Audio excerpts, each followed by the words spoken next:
Hello, guys, welcome back to another episode. Today we have a cool one, or I should say, a blue one. We're gonna review three guitars from the mod collection, and I'm gonna show you the guitar I bought earlier this year, and it's all connected, so stay tuned.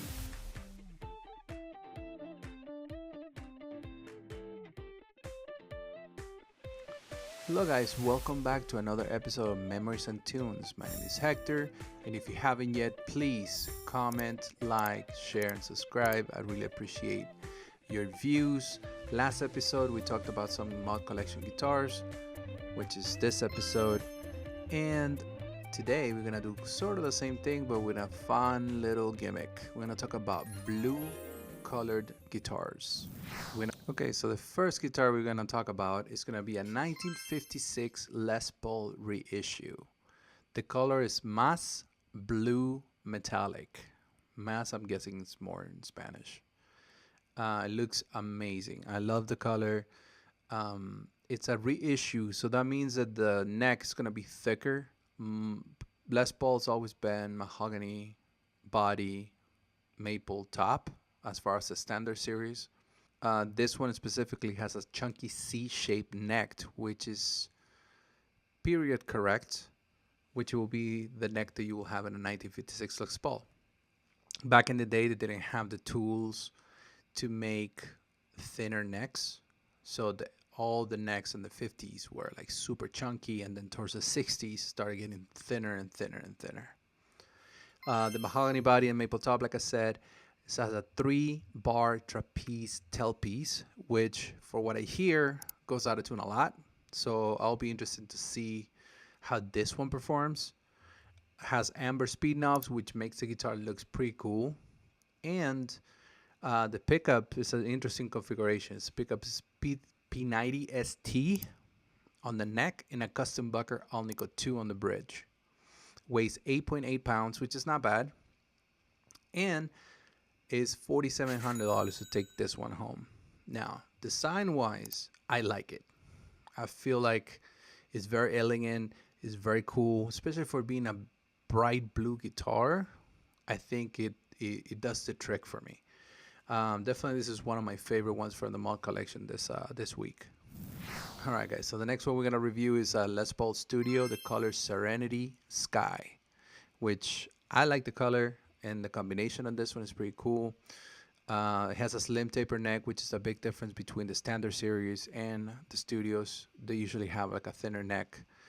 Also, another difference between studios and standards is on the regular line of guitars, different pickups, and on this specific guitar, it doesn't have binding.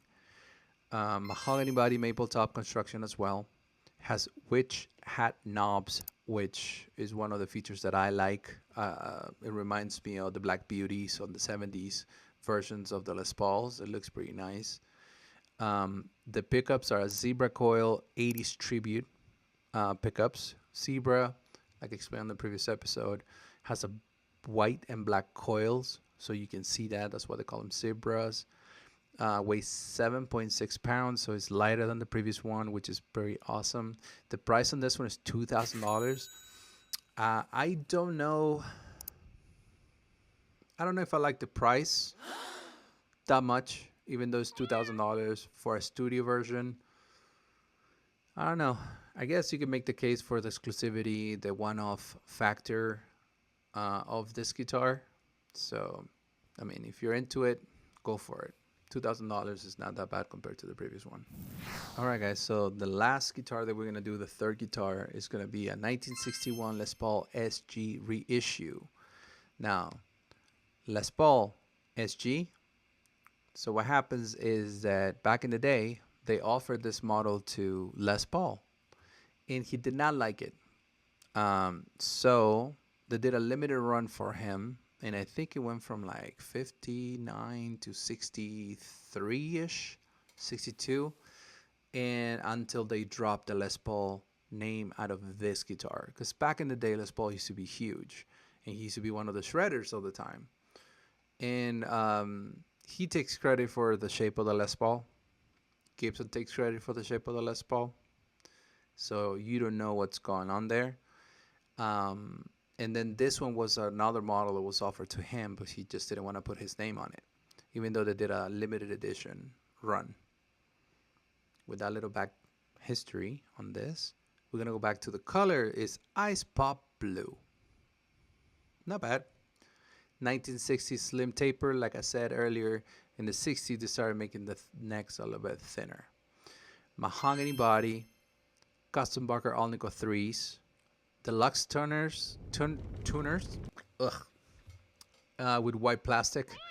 I personally don't like the tuners. I think they're too small. They look odd. I like better like the traditional ones.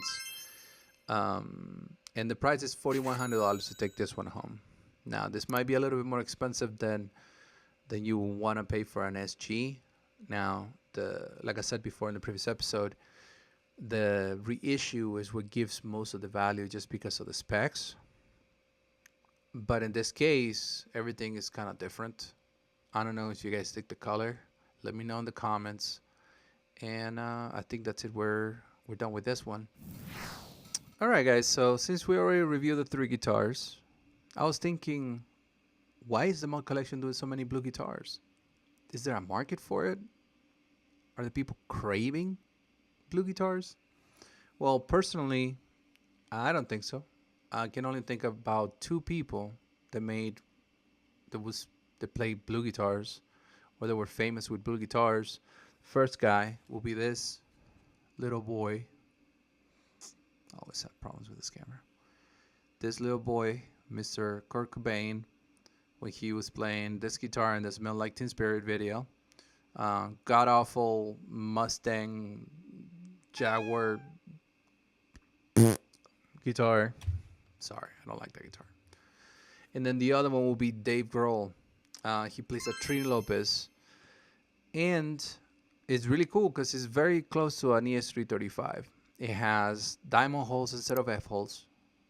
And also has a 6 inline tuning key headstock. Usually ES335s have a 3 and 3, so the tuning keys are on each side. So those are the only 2 people that I've seen with blue guitars. Other than that, I think that's it. So what do you think? Would you buy a blue guitar? And now for the final reveal of the mystery guitar. This one, earlier this year, which I'm very happy with because looks like $1 million. It's an ES335 Pelham Blue. It's a classic Gibson color. I needed to get it in a guitar. I was thinking about doing an SG and Pelham Blue, but those things are super pricey. This one wasn't cheap. It was a Guitar Center exclusive, so I guess I bought it from them. I just like the color that they had because nobody else had it. Other than that, the pickups are really nice. They're super bright and crisp, which is a nice change from the Les Pauls that I have. They're like a little bit more bassy. Even on the neck is super bright. So definitely love the purchase. Bought it earlier this year, and hopefully, don't tell my girlfriend, but I'm trying to buy another one before the end of the year. You have any questions? Put them in the comments. You want to say that I'm wrong? Put them down in the comments.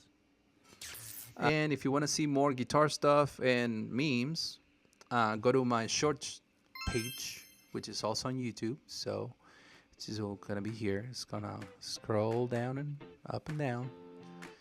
And that's it for us today. I really appreciate your time. Thank you for tuning in. And I'll be seeing you next week with some other probably guitar related video if you guys watch this one. Later, guys.